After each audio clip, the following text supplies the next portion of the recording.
Roger, I began this series called Quo Vadis Malaysia, which is a Latin phrase for where are you going, Malaysia, and the sense of direction. And our discussion today, our conversation today, is timely because it's the direction that you want Sabah to take. And just yesterday, the third largest democracy in the world went to the polls with 200 million registered voting population. I mean, imagine that. And a majority of them who went to vote were less than 40 years of age. And they have chosen their president. And there were three contenders for the post. And they ran on the issues of morality and ethics, which I said earlier, in any emancipation of a nation, those are the real pillars. And the backside of that are two monsters, the twin towers I call them, which is poverty and corruption. And so, you know, when you think of what's happening in Indonesia, which is so close to us, and as they move their capital towards Kalimantan, you know, if it looks like the youth in this whole region of Southeast Asia would be the frontiers in the 21st century, and how they are molded, their thinking, their direction, because all the damage that has been done by the previous older leaders, they have left the baggage to the young ones to carry. In this state of Sabah, I think in 1980s or so, with the influx of the illegal immigrants coming in, it's a catch-22 because we need them to work as a working force, but they're not registered and they don't pay their taxes.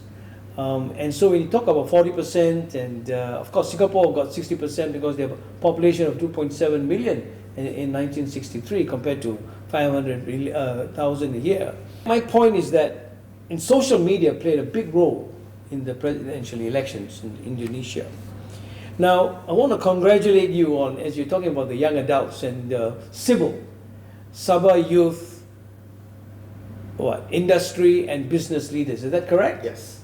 Or Sabah Youth Business and Industry Leaders. Either way, it's SYBIL. SYBIL. And my thinking is that, you know, there are 43 odd ethnic divisions and groups here, right? And each of them can be given a platform to shine. What's your sense of direction for this group? I think what we need to do is obviously make it happen for ourselves. And SYBIL is obviously a step in the right direction. SYBIL was formed on the basis that we must do it and make it happen. I think for the longest time, we were hoping people will help us. We were hoping perhaps our leaders would help us. But no one was actually doing something, making it happen. I think the saying that goes, you must do for something to happen is very, very true. You have to do it. You have to step. A journey of 1,000,000 miles begins with a step, right? A single step.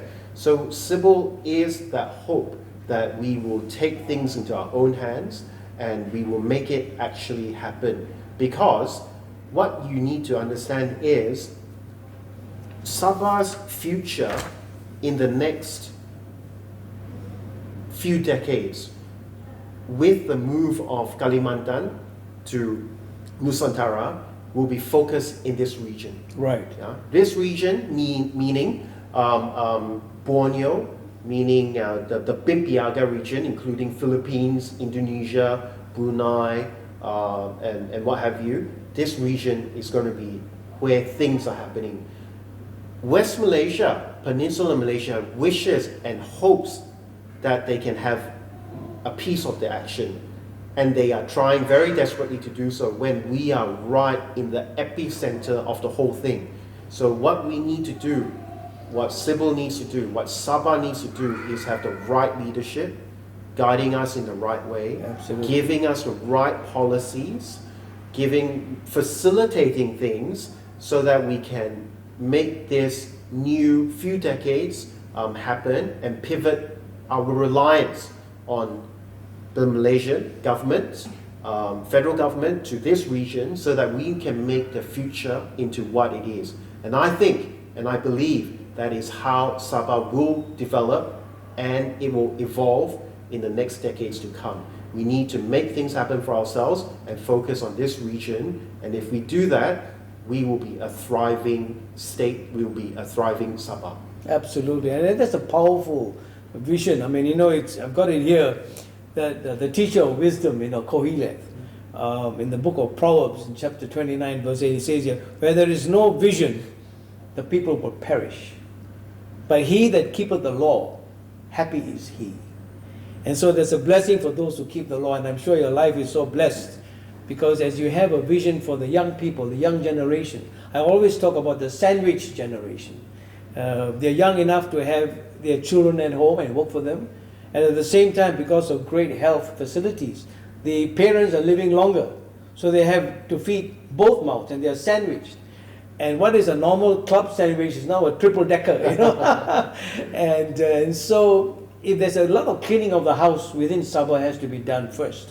You talk about the chairman of SCSB saying that we are technically bankrupt.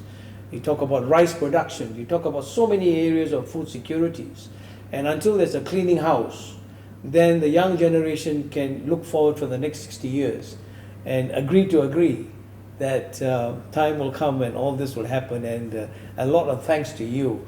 And so on that note, I want to thank you, Roger. Thank you for joining me on HEARTtalk. So much.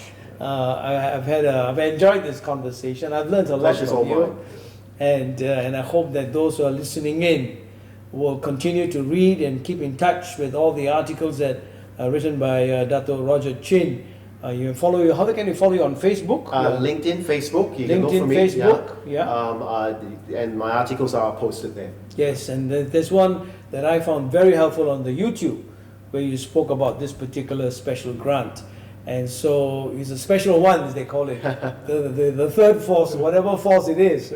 And I love this state. I mean, I've loved this nation actually. 36 years here, and I wouldn't give it up for anything. So once again, from all of us here on HEARTtalk, thank you for joining me. Thank you Today. And for those of you who have maybe just tuned in, follow us on HEARTtalk with Dr. Charles Lee. And if you enjoy this conversation, then subscribe, join us, like us, and spread the word that only the best come on HEARTtalk. We'll talk again.